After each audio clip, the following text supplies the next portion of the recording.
Bagi Tuhan tak ada yang mustahil. Bagi Tuhan tak ada yang tak mungkin. Mujizatnya disediakan bagiku. Ku diangkat dan dipulihkannya. Diangkat dan dipulihkannya. Diangkat dan dipulihkannya. Saudara, mari berdoa. Bapa, kami membutuhkan urapan-Mu saat ini. Dan dalam nama Tuhan Yesus, karena kami percaya Engkau bertakhta di atas segala pujian, maka kami mengimani malam ini kehadiran Tuhan ada melalui Roh Kudus. Baharui kami, pertajam telinga kami sebagai seorang murid, agar kami mendengar kebenaran dan tunduk kepada Engkau yang mengajarkan bagi kami. Diamkan suara hati kami kecuali suara Tuhan. Lalu layakkanlah hamba-Mu dan semua umat-Mu ini untuk berada dalam kekudusan firman-Mu. Berfirmanlah, kami sedia untuk mendengarkannya. Demi Yesus Kristus firman yang telah menjadi manusia, kami berdoa. Amin. Silakan duduk. Mari buka Injil Markus, pasal 2, ayat 1 hingga ayat yang kelima. Markus pasal 2, ayat 1 hingga ayat yang kelima. Saya akan membacakan untuk saudara dari terjemahan baru edisi kedua. Injil Markus pasal 2, ayat 1 hingga ayatnya yang kelima. Firman Tuhan berbunyi demikian, beberapa hari kemudian waktu Yesus datang lagi ke Kapernaum, tersebarlah kabar bahwa ia ada di rumah. Orang-orang datang berkerumun sehingga tidak ada lagi tempat, bahkan di depan pintu pun tidak. Ia memberitakan firman kepada mereka. Lalu orang-orang datang membawa kepadanya seorang lumpuh, digotong oleh 4 orang. Namun mereka tidak dapat membawanya kepadanya karena orang banyak itu. Lalu mereka membuka atap di atas Yesus. Sesudah terbuka, mereka menurunkan tikar tempat orang lumpuh itu terbaring. Ketika Yesus melihat iman mereka, berkatalah ia kepada orang lumpuh itu, "Hai anakku, dosa-dosamu sudah diampuni." Puji nama Tuhan, demikian firman Tuhan. Bapak, Ibu, dan saya dikatakan berbahagia jika mendengarkan firman Tuhan ini, merenungkannya, memberitakannya, istimewa melakukan dalam hidup beriman kita. Saya percaya malam ini saudara bersuka cita, amin. Seperti tadi malam, kalau saudara benar bersuka cita, bolehkah sambil senyum, memberi salam kanan kiri muka belakang, katakan damai sejahtera bagimu sekarang. Ya, untuk berbagi sukacita, bagi damai sejahtera, goyang-goyang tangannya, takutnya dia ngantuk. Sudah, semua sudah saling berbagi sukacita. Nah, Bapak Ibu, saya mau ajak saudara masuk ke Injil Markus ini dengan kacamata yang baru. Artinya, ketika saudara membaca teks ini, saudara harus melihat dengan perspektif baru. Sedikit pengajarannya di teks ini supaya kita dapat peristiwa biasa, mujizat kok sudah biasa kita dengar, akan jadi luar biasa dalam perspektif baru ketika sebentar Bapak Ibu pulang. Rumah Israel begini, selalu ada lantai 2. Soto rumah digunakan untuk menampung seluruh hasil panen. Bisa terbuka, bisa tertutup. Dorang jumur-jumur di situ. Mungkin orang Minahasa kalau andai kata kayak Israel, jemur, dorang punya, Bapak Ibu punya cengke di situ, soto rumah. Bukan di atas ya, bukan. Memang disiapkan rata. Rupa dak begitu. Nah, menariknya untuk akses masuk ke soto rumah ada 2. Bisa melalui bagian dalam, tapi juga disediakan tangga bagian luar untuk naik ke atas menuju ke soto rumah. Ini yang pertama. Jadi ingat ya, ada tangga. Yang kedua, tolong bangun di benak Bapak Ibu. Walaupun sedikit teologis ini, bukan bermaksud menjadi dosen untuk ngajar, tapi tolong bangun ke Bapak Ibu. Ciri khas Injil Markus itu satu. Dia tidak pernah berkisah dan menulis kisah Tuhan Yesus mengajar dicampur dengan menyembuhkan. Tidak mau. Penulis Injil Markus selalu membedakan. Ciri khasnya dia. Kalau Tuhan Yesus mengajar, is mengajar. Menyembuhkan, is menyembuhkan. Buat mujizat, buat mujizat. Tidak pernah digabung. Tapi menarik, khusus pasal 2 ini dia gabung. Sambil mengajar, langsung membuat mujizat. Sudah, ini yang kedua. Yang ketiga, setelah Bapak Ibu selesai membayangkan bahwa Yesus harusnya mengajar, tidak pernah sedikit pun diganggu untuk bikin mujizat, sekarang Bapak Ibu bisa bayangkan kisah saya ini. Tolong bayangkan itu rumah, tolong bayangkan padat sekali.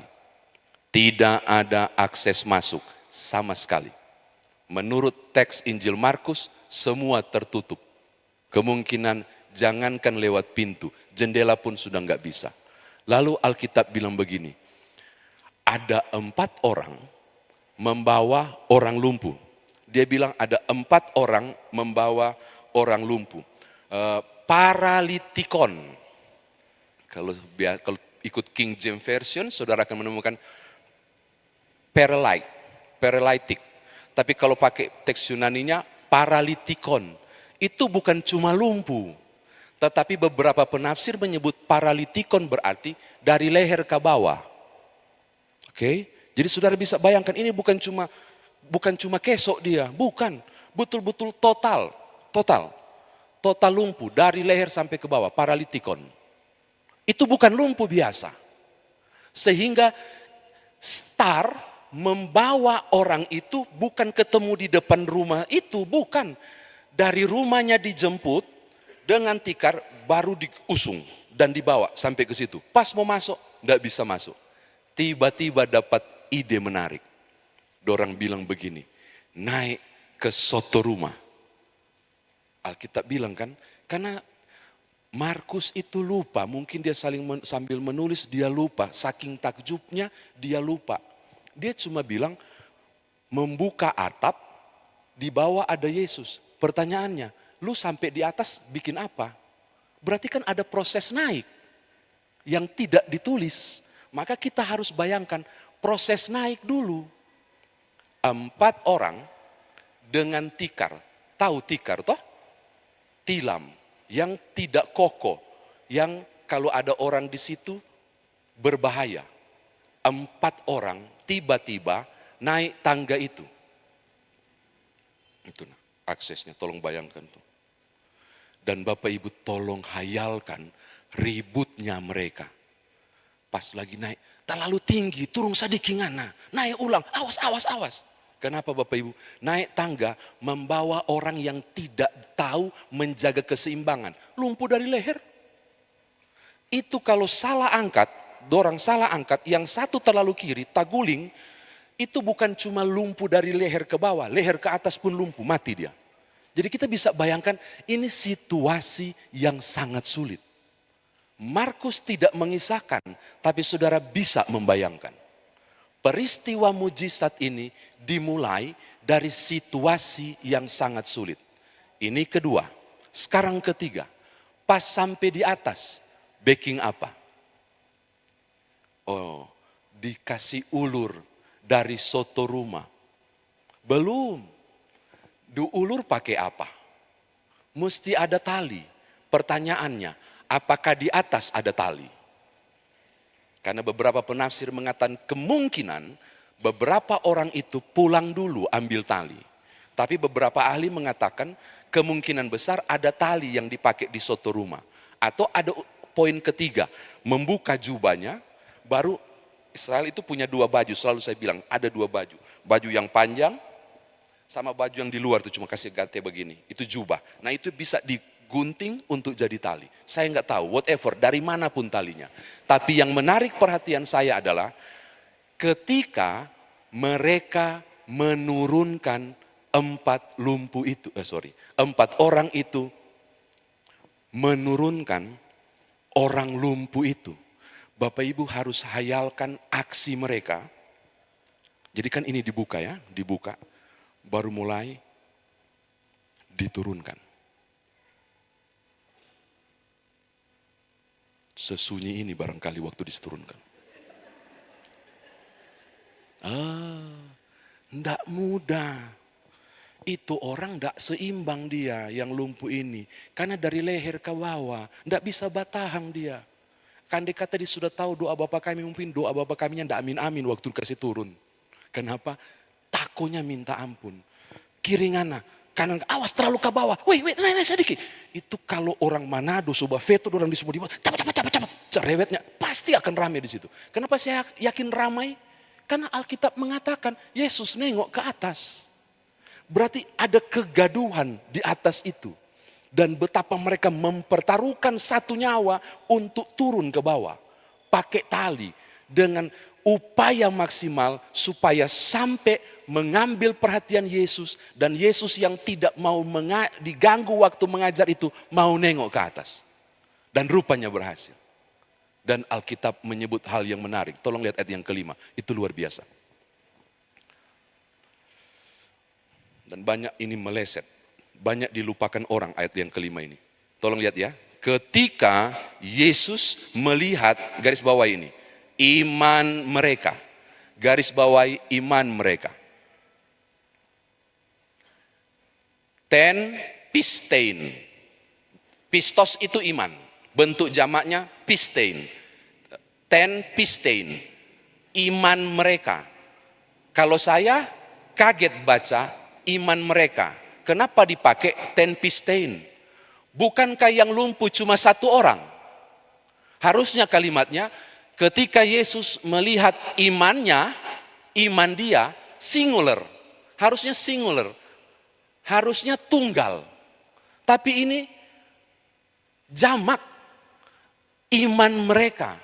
Harusnya saudara penasaran, iman siapa yang dilihat oleh Yesus? Ternyata bukan iman si lumpuh.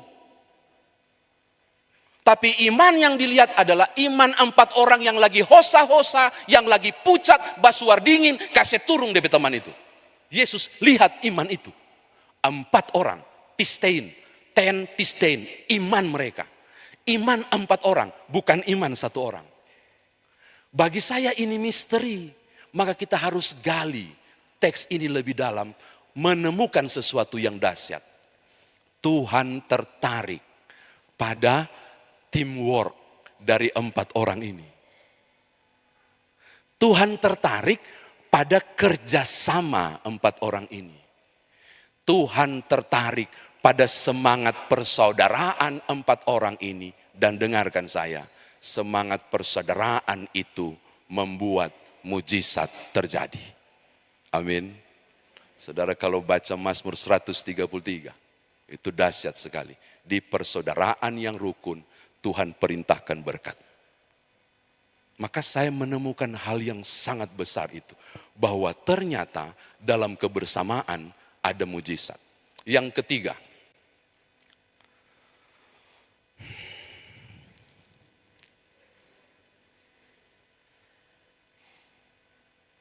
ada kalimat yang membuat saya senyum senang. Kalimat itu adalah, lalu Yesus berkata kepada orang itu. Jadi gara-gara iman orang, gara-gara iman jamak, maka Yesus bersabda kepada si singular yang cuma tunggal yang lumpuh itu. Anakku, ini bagus nih. Anakku, dosa-dosamu sudah diampuni. Bapak Ibu tahu? Balompa kita baca, yes. Kenapa saya bilang yes? Menjawab semua pertanyaan di TikTok. Di mana Yesus mengaku dia Tuhan dalam Alkitab? Di mana? Di mana ada tertulis bahwa Yesus menyebut langsung bahwa dia adalah Tuhan? Saya bilang, tidak ada. Tidak ada yang bilang, akulah Tuhan. Tidak ada. Tapi secara implisit mengatakan siapa dia? Ada. Dia bilang begini, anakku, dosa-dosamu sudah diampuni. Direspon oleh orang Farisi. Siapakah dia? Hanya Tuhan yang bisa, hanya Allah yang bisa mengampuni dosa. Apa maksudnya? Ketika Yesus paling gampang dia bilang ini, Kepadamu ku berkata, bangkit, berjalanlah. Dia bisa bilang, tapi Yesus tidak menggunakan redaksi itu. Nanti setelah diprotes baru dia gunakan. Tapi yang paling pertama dia pilih bukan, angkatlah tilammu dan berjalannya. Enggak, dia ngomong, anakku, dosa-dosamu sudah diampuni. Apa maksudnya? Dia mau proklamirkan bahwa dialah Allah. Amin. Itu kerennya. Makanya kalau saudara baca teks, wow, ini bagus. Ini mau menunjukkan, cuma Allah yang mampu ampuni dosa dan Yesus mengambil itu. Seharusnya Bapak Ibu bangga. Ini jam saya lambat, berputar itu juga lambat. Saya sudah panjang-panjang tapi kok masih lambat ya. Saya kira demikian firman ditafsirkan. Saya enggak panjang-panjang ditafsirkan. Nah sekarang bagaimana kita bawa dalam kehidupan beriman ini saya mau bagi kepada saudara. Yang pertama.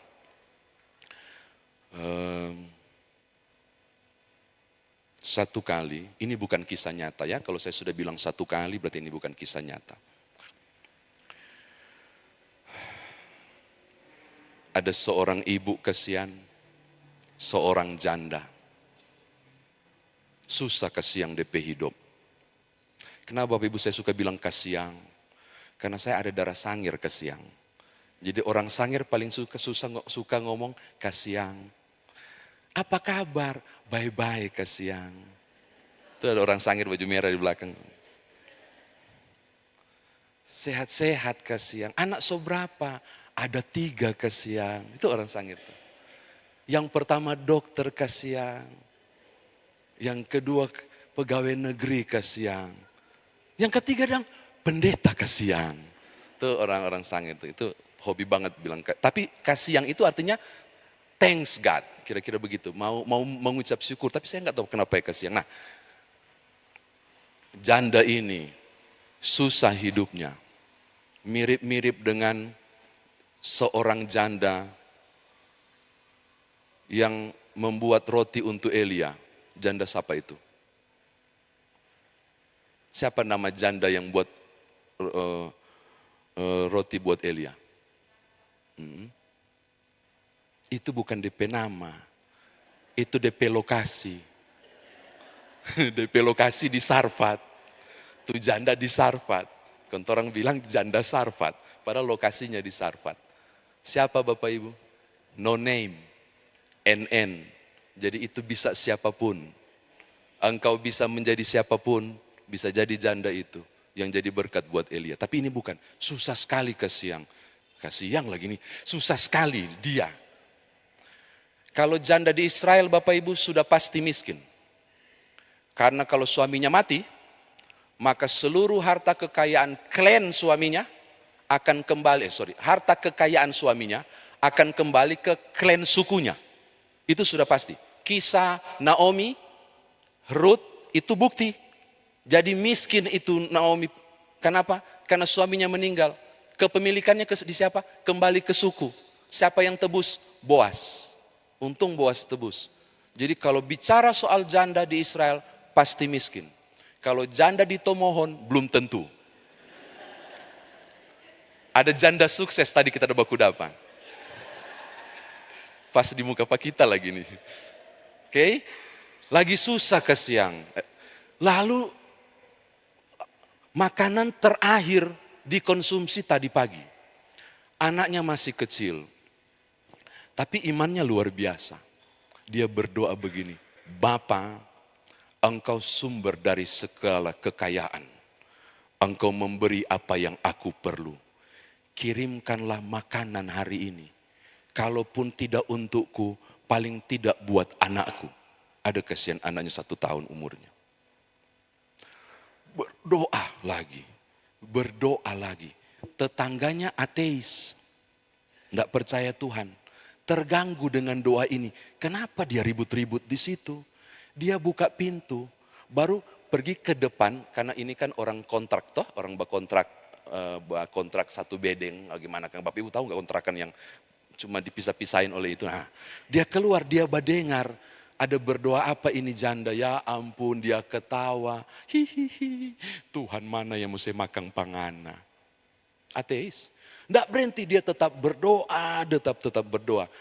Si ateis ini sudah sangat terganggu, lalu dia kerjain, dia kasih ide begini. di pikiran, kita mau ambil rantang, kita isi nasi, kita taruh lauk, 4 sempurna, 4 sehat, tanpa 5 sempurna, Dia kasih susung. Oh, dia baterek tuh janda itu. Oh Tuhan, berikanlah aku makan, berdoa terus kan, berikanlah karunia berkat-Mu supaya hidup dan seterusnya. Tak ganggu dia, sambil bawa rantang, dia badekat. Kong dia toki, tok, baru dia lari bersembunyi. Itu janda kata dia buka pintu. Dia lihat itu rantang. Oh weta, dia tersungkur sambil nangis. Dia glory haleluya, Bapa Engkau sungguh baik. Hanya beberapa jam dari doaku, Engkau jawab segala sesuatu. Laki-laki suka tahu begitu di sebelah. Dia tidak tahu padahal kita yang kasih ini begitu. Ini menangis sambil pujian. So agak reda, datang itu laki-laki satu. Bu, so ada makanan. Sudah puji Tuhan, Tuhan baik loh, Tuhan kirim. Oh, cek deh, udah tulisan spidol apa inisial di situ. Pas lihat, itu tak punya.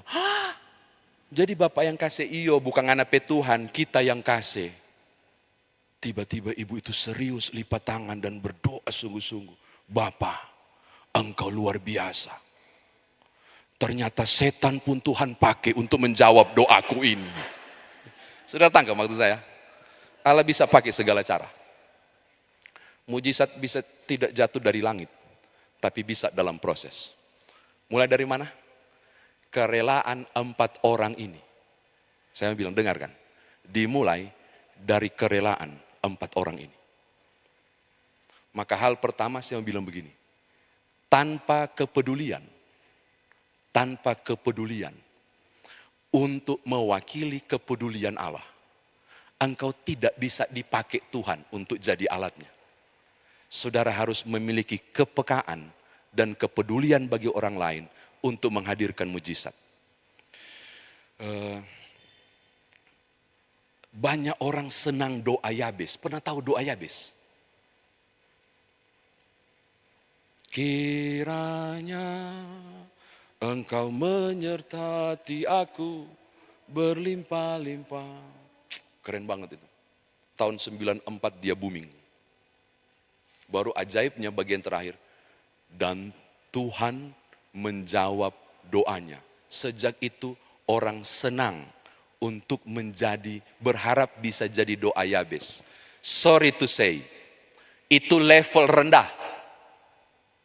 Terserah Bapak Ibu mau tersinggung, tidak usah undang ulang Pak kita. Tapi kita mau bilang, kalau engkau cuma ingin jadi seperti Yabes, itu level rendah kekristenan. Cuma minta angka begini, tengada, minta Tuhan curahkan. Tapi engkau tidak tahu proses perjalanan Yabes yang sesungguhnya. Yabes dalam bahasa Ibrani penderitaan. Because I borrow him with sorrow. Aku melahirkannya dalam penderitaan. Hidupnya Yabes, hidup penuh penderitaan. Makanya saya bingung ada orang Kristen bilang gini, kita mau jadi seperti Yabes. Serius. Dari kecili dia so menderita loh. Dari keluar dari DP puru mama, so menderita dia. Yabes. Jangan cuma cari enaknya ketika Tuhan jawab. Dan tahukah saudara, proses Tuhan jawab, kira langsung luas wilayah. Sakitnya sembuh, penderitaannya tidak ada, teritorinya diperluas. Nonsen, itu tidak terjadi satu malam.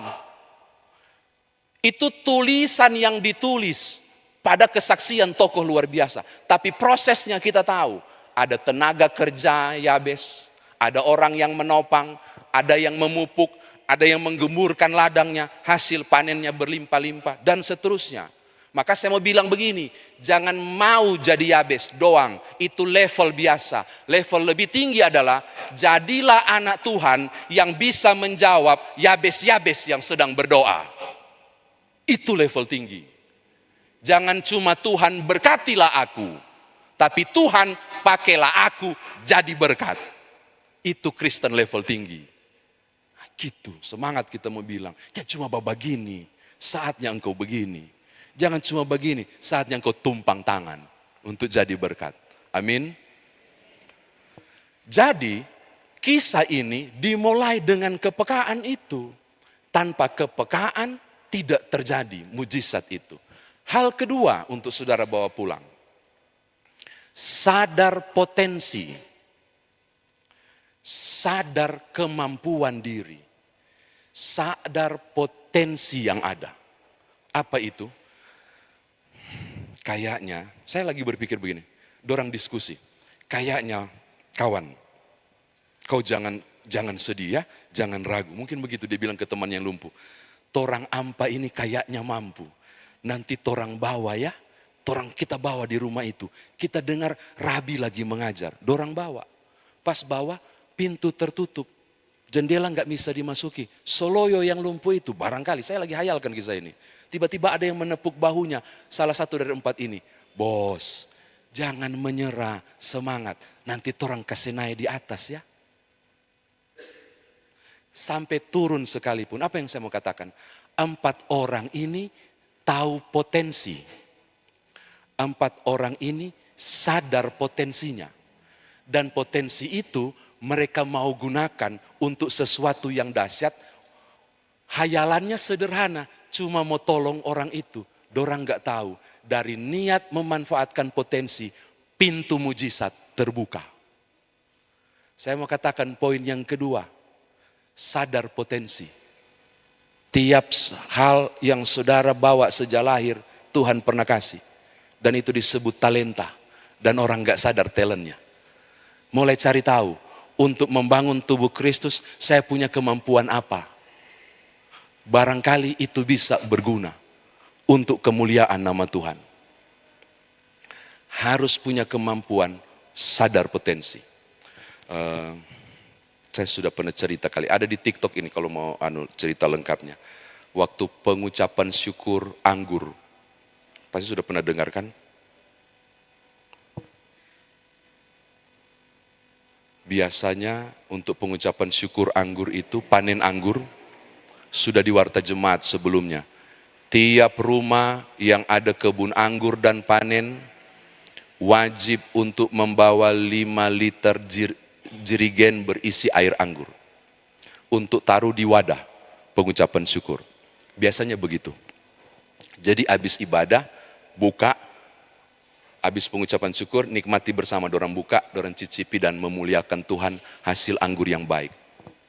Nah, ada satu keluarga, bercerita dorang 2, suami istri, yang terkenal koncudu minta ampun. Bapak Ibu tahu koncudu?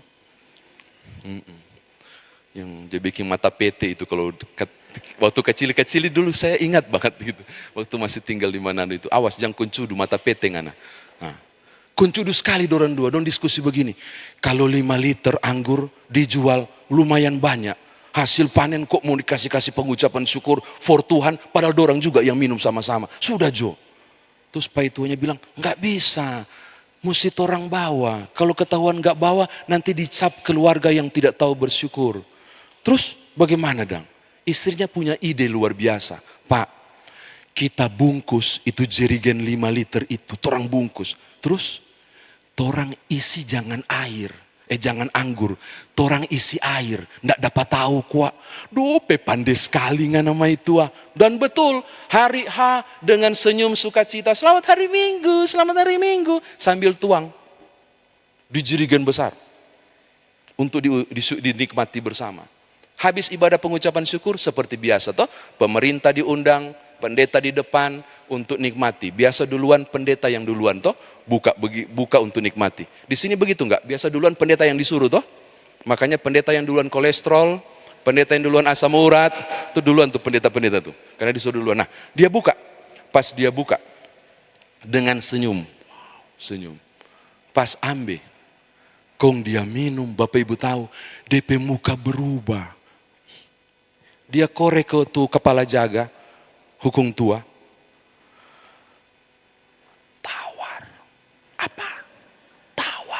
Masa? Iyo. Jadi hukum tua buka, yang pemerintah buka. Pas minum, iyo, tawar. Heboh Bapak Ibu, heboh. Pendeta bergumul luar biasa, dibilang, oh Tuhan, ada dosa apa ini? 2000 tahun yang lalu mujizat terjadi, air jadi anggur. Kong kiapa sekarang anggur jadi air dang. Ada dosa apa ini jemaat? Bergumul dia luar biasa. Dia bikin tim 7. Tim 7 proses. Teliti, selidiki apa yang terjadi. Diberi waktu 7 hari. Saudara tahu? Tidak sampai 7 hari. Cuma 3 hari. Dorang datang melapor. Tahu nggak kejadiannya kenapa bisa begitu? Bukan mujizat terbalik ternyata. Bukan. Bukan Tuhan yang mengubah anggur jadi air untuk melawan mujizat 2000 tahun yang lalu, air jadi anggur. Bukan. Ternyata hasil penyelidikan menarik. Ide dari satu keluarga ini, orang ndak usah bawa anggur, bawa air Jo. Ternyata jadi ide satu kampung. Semua sepakat, orang ndak usah bawa anggur. Orang ndak baku tahu, orang ndak usah bawa anggur, bawa air Jo. Ndak ada yang baku tahu, tapi itu idenya sama. Antar yang dikasih masuk air semua. Saudara bisa bayangkan kalau Maranatha Paslaten Gemim ini berpikir, ndak usah kita Jo, orang lain Jo. Engkau tidak sadar talenta, mau jadi apa gereja ini? Mau jadi apa persekutuan ini? Kalau engkau berpikir orang lain Jo, saya jangan. Mujizat terjadi karena orang sadar potensi dan talenta untuk dipakai bagi kemuliaan Allah. Amin. Nah, yang cuma amin-amin dan semangat hari ini. Kemarin tadi kami ada pembinaan seminar untuk Pelsus. Yang hadir 5.000 orang. Kasih makan dengan 5 roti dan 2 ikan tadi siang. Semua ada kerja ya, jadi sedikit-sedikit. Ini yang kedua yang saudara bawa pulang. Yang ketiga, hokmah atau hikmat dibutuhkan untuk proses menurunkan orang lumpuh itu. Ide sehebat apapun harus dipertimbangkan dengan baik supaya segala sesuatu berjalan dengan baik. 4 orang ini menguji dan menimbang luar biasa apakah memungkinkan naik ke atas dan menurunkan dari soto rumah. Markus tidak bilang, saya yang bilang, tapi saya percaya ini yang terjadi. Mereka memperhitungkan dengan hikmat segala ide brilian itu berjalan dengan baik atau tidak. Poin ketiga mau bilang begini kepada Bapak Ibu. Dalam hal pelayanan, persekutuan dan kesaksian, ide cemerlang sekalipun harus diikuti dengan hokmah atau hikmat untuk menjalankan yang cemerlang itu. Membuat perhitungan-perhitungan yang tepat supaya mujizat terjadi.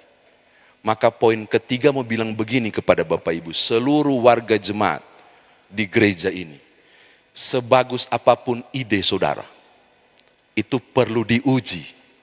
Dan proses uji itu banyak cara. Entah rapat kah para di sidang majelis jemaat, saya enggak tahu. Atau rapat panitia kah, saya enggak tahu. Itu menguji tiap ide itu dengan hikmat. Maka jangan memiliki telinga tipis. Kalau ide tidak diterima, walaupun terkesan brilian. Berapa banyak gereja rusak, bukan karena persekutuan tidak solid, tapi karena ide cemerlang dimiliki oleh beberapa orang yang memiliki telinga tipis. Ide ditolak, sakit hati. Keluar cerita kejelekan, kurang apa saya? Hati-hati, iblis menabuh gendang, jangan menari di atasnya.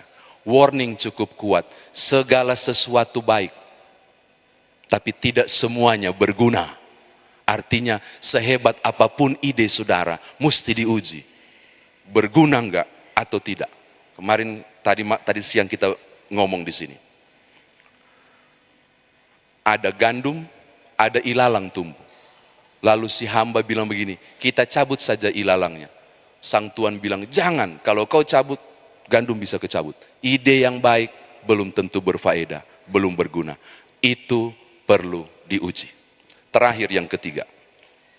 Sudah 45 menit.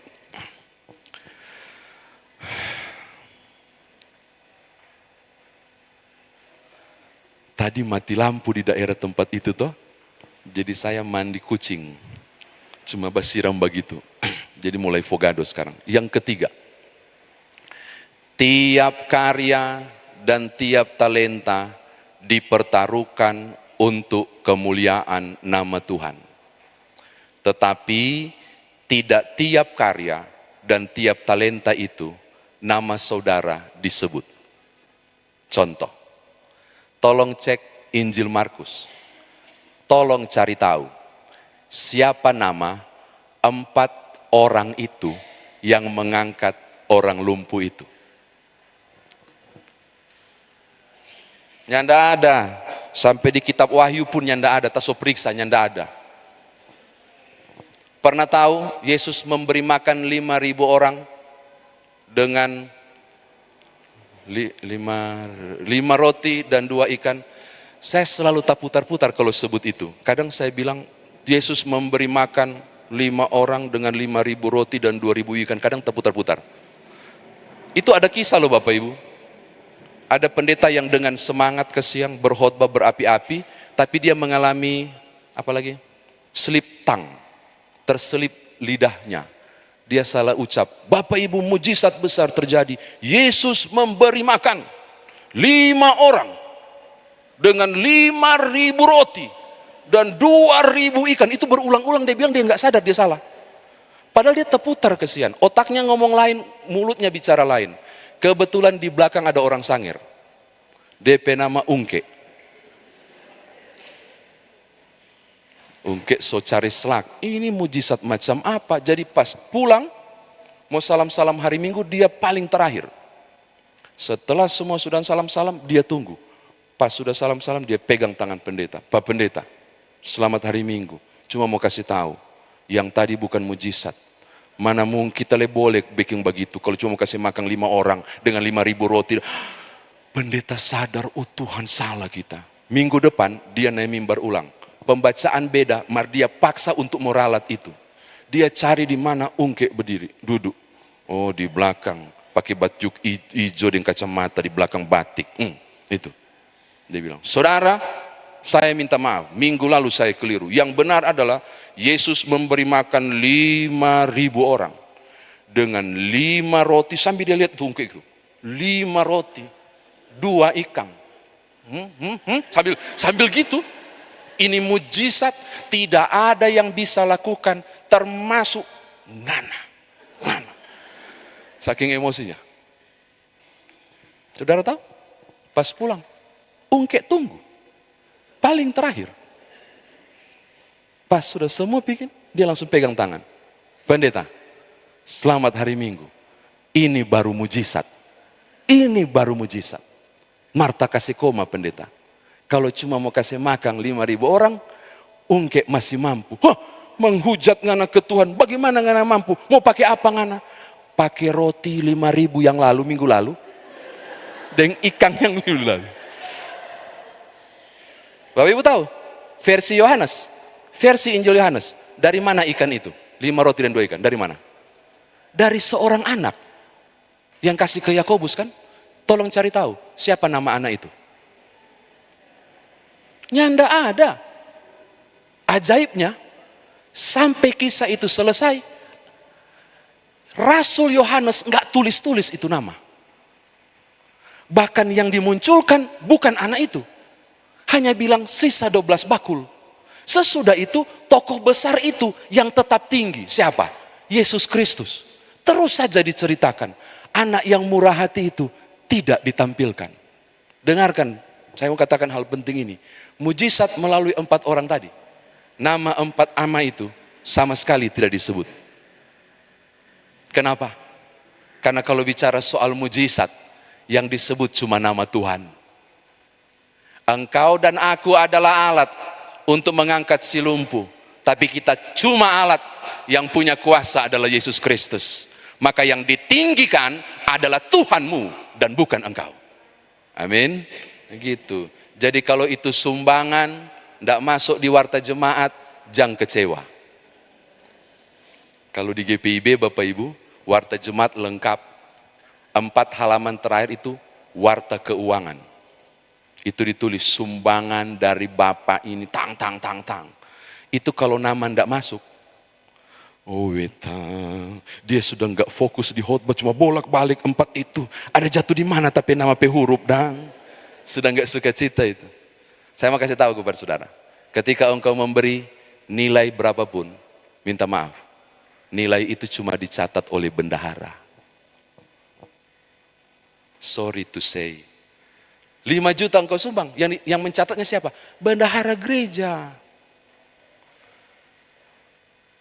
Tapi ketulusanmu dicatat sorga. Dengarkan, nilainya dicatat bendahara. Tapi ketulusan dan kebaikan saudara, kemurah hatian saudara, dicatat oleh sorga. Makanya memberi bukan berdasarkan kantong baju, tapi kantong hati. Menolong orang lain untuk jadi mujizat, namaku tidak perlu disebut. Karena nama Tuhan yang harus ditinggikan dan diagungkan. Tapi saya mau kasih dalam kurung sebagai pendeta. Tetap mau bilang, mesti dicek. Jangan kaget enggak sampai. Oh betul, maaf saya harus bilang begitu. Relakan. Tapi tolong cek, so sampai, sudah. Mari enggak tercatat, enggak apa-apa. Enggak usah tulis, Tuhan so catat kak, itu lebih bagus.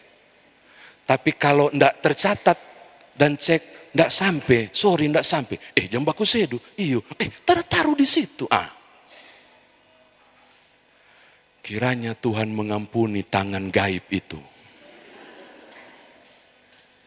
Ya, tangkap ya poin ketiga. Ketika saudara menjadi alat Tuhan untuk jadi mujizat bagi orang lain, lakukanlah dalam ketulusan. Tidak harus disebut, tidak harus disampaikan. Amin. Tadi terakhir, ini terakhir sekali. Saya mau tutup dengan sebuah ilustrasi. Bukan karena titipan orang, tapi ini saya ingin sampaikan. Karena banyak orang berpikir, bertumbuh bersama, berbuah bagi Kristus, itu jatuh dari langit, nyandak ke siang. Itu proses panjang 4 orang yang berpartisipasi. Gereja ini akan bertahan, itu dari Tuhan. Tapi prosesnya Tuhan pakai orang lain. Tuhan pakai saudara dan saya. Janganlah kamu khawatir. Burung di udara tidak menanam, diberi makan oleh Bapamu di sorga. Maka orang bilang, itu pendeta salah satu ayat yang memungkinkan mujizat itu dipercaya jatuh dari langit. Burung tidak perlu menanam, tapi dapat makan. Masa Pak Pendeta tidak yakin bahwa itu murni berasal dari Tuhan? Saya langsung bilang begini, ini handphone. Buka Google Chrome di handphone, baru ketik tolong cari burung mana yang Tuhan kasih makan dalam sarang. Nyanda ada, dia harus mengepakkan sayapnya dan mencuri gandum petani untuk makan. Apa maksudnya? Berkat datang dari Tuhan. Betul. Mujizat datang dari Allah, betul. Tapi engkau harus bergerak menjemput mujizat itu. Oh, saya studi khusus soalnya dari Matius sampai Yohanes tentang mujizat. Dan saya menemukan dan tersenyum. Tuhan tidak pernah bikin mujizat Tuhan Yesus sendiri.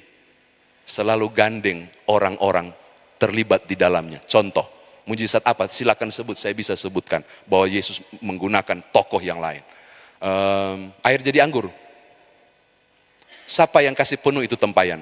Memangnya Tuhan Yesus? Nyanda, Tuhan Yesus lagi duduk manis. So penuh bos? Belum Tuhan, kasih penuh. Siapa yang angkat itu air? Pelayan. Yesus menyembuhkan orang buta sejak lahir. Orang buta sejak lahir. Langsung sembuh di situ? Enggak, dia meludah ke tanah. Ludah itu najis ya, dalam tradisi orang Yahudi, najis. Baru dia obok-obok dengan tanah, double najis. Baru ditempel sini. Kalau nyoman Jepun yang jadi orang lumpuh, kita pukul Tuhan Yesus. Kenapa? Saya tersinggung. Itu najis, nggak boleh. Itu penghinaan luar biasa loh. Terima itu orang lumpuh, diam dia. Nunut, diperintahkan, jalanlah engkau ke kolam Siloam. Jalan dia. Pas sampai kolam Siloam, basuh dengan muka. Dia cuci muka. Pas dia cuci muka, wow, mujizat terjadi. Saudara bilang itu murni dari Tuhan Yesus saja? Enggak. Kenapa? Karena 700 tahun sebelum Yesus pakai kolam Siloam itu, ada seorang raja namanya Hizkia. Dikepung luar biasa. Dan dia gali mata air Gihon, kasih tembus dalam tembok, kong gali kolam. dia tampung Hizkia Tunnel, dia gali terowongan, bukan got ya, terowongan, tidak ada yang ketahui itu, ada air di bawah, dia gali. Kemudian dia tampung di kolam, kolam itu dikasih nama kolam Siloam, yang berarti yang diutus. 700 tahun kemudian, Tuhanmu dan Tuhanku pakai untuk menyembuhkan orang buta sejak lahir. Dan kemudian di era tahun 2000, pemilik yayasan rumah sakit memberi nama rumah sakit Siloam. Makanya kalau nggak ada Hizkia, nggak ada rumah sakit Siloam. Betul, dia yang kasih nama. Dari manakah Yesus bisa menyembuhkan itu? Dari Hizkia 700 tahun sebelum Yesus. Apa yang saya katakan? Perbuatan mujizat yang saudara dambakan, itu selalu menggandeng sesama untuk jadi alat sekerja, kawan sekerja Tuhan untuk hadirkan mujizat. Maka engkau harus beri hatimu dan kerelaan waktumu untuk dipakai Tuhan menjadi sesuatu yang luar biasa. Amin. Duh, saya ingat waktu COVID-19 Bapak Ibu, mai tua kena COVID. Orang diisolasi di Pastori, pemerintah di Palembang ketatnya minta ampun. Dikasih tanda orang Pastori itu, COVID. Oh Tuhan, padahal saya enggak, anak-anak enggak, cuma mai tua, tapi terisolasi orang. Mau makan apa?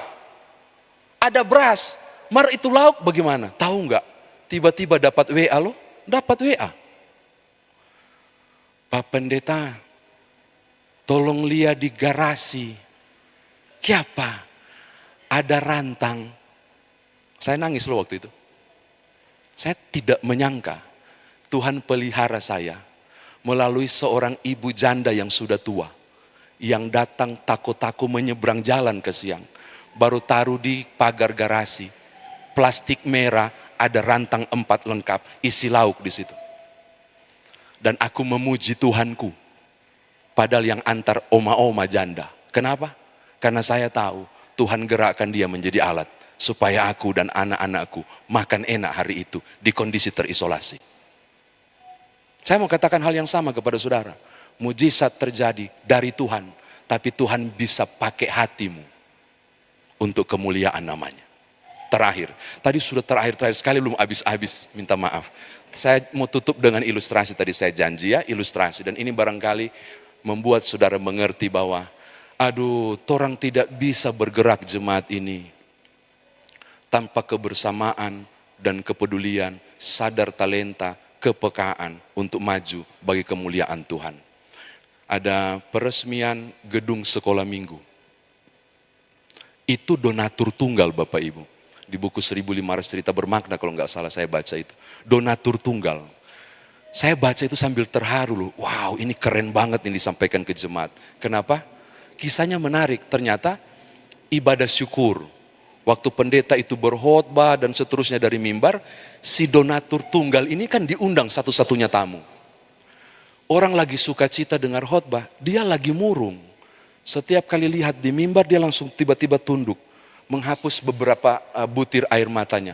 Dia lihat lagi, dia tunduk sambil dia gerak-gerak kakinya, gini-gini. Pendeta lihat dari atas, ini orang kok nggak sejahtera ya. Pas habis ibadah mau ramatama, mau makan, pendeta itu datang mendekati. Pak minta maaf, mau tanya, jangan marah ya. Selama ibadah kok kelihatannya kami semua sangat sukacita. Bapak justru yang jadi berkat buat kami, malah tidak sukacita. Apakah ada salah penyambutan dari kami? Mulai sensitif ini pendeta tanya. Oh tidak, kata dia. Enggak Pak Pendeta, enggak. Terus kenapa? Dia bilang, Pak saya mau cerita sesuatu, kita agak minggir dulu supaya orang ramai enggak dengar. Dia cerita Bapak Ibu. Ternyata dulu dia memiliki panggilan untuk full time bagi Tuhan dalam pelayanan. Tapi penggodaan luar biasa menurut dia, bisnis yang diwariskan bapaknya harus dia jalani. Jadi akhirnya dia nggak jadi katanya masuk sekolah teologi, malah urus bisnis dan bisnis berkembang luar biasa. Dan dia bilang begini, Pak Pendeta, makanya tiap kali saya lihat seorang berjubah berdiri di mimbar, saya terpukul. Saya menyesal, andai kata saya jadi pendeta bukan jadi pebisnis ya, dia bilang begitu.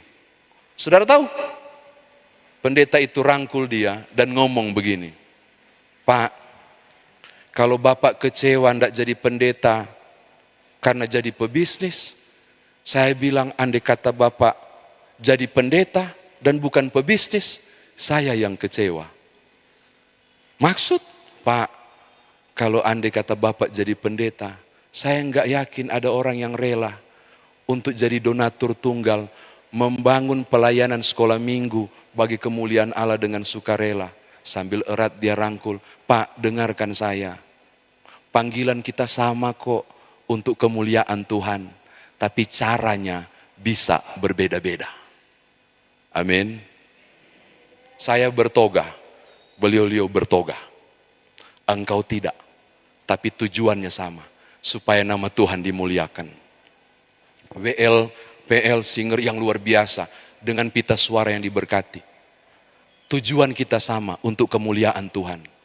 Panggilannya sama, tapi cara bisa berbeda.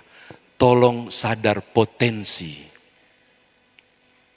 Tunggu dulu, saya mau tutup tapi saya mau tanya. Saldo di sini bagus-bagus, aman-aman?